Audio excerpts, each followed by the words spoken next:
من لم يغترف من بحر المعرفة كيف يعترف بحقيقة المحبة؟ مما تعلمته من شيخي الحسني أطال الله بقاءه أن المحبة هي ركن العبادة الأعظم، وهي ميل دائم بقلب هائم واتباع للشرع قائم.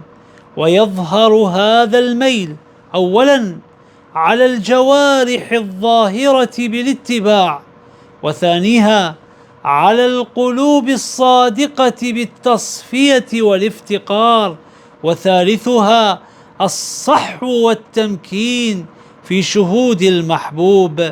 وبدايتها طاعة وخدمة، ووسطها هيام وافتقار، ونهايتها انشراح وبقاء، أي كأنه يراه جل في علاه في مقامي الأنس والعرفان. ونتبع الحديث عن المحبة في حلقات قادمة، ونسأل الله التوفيق.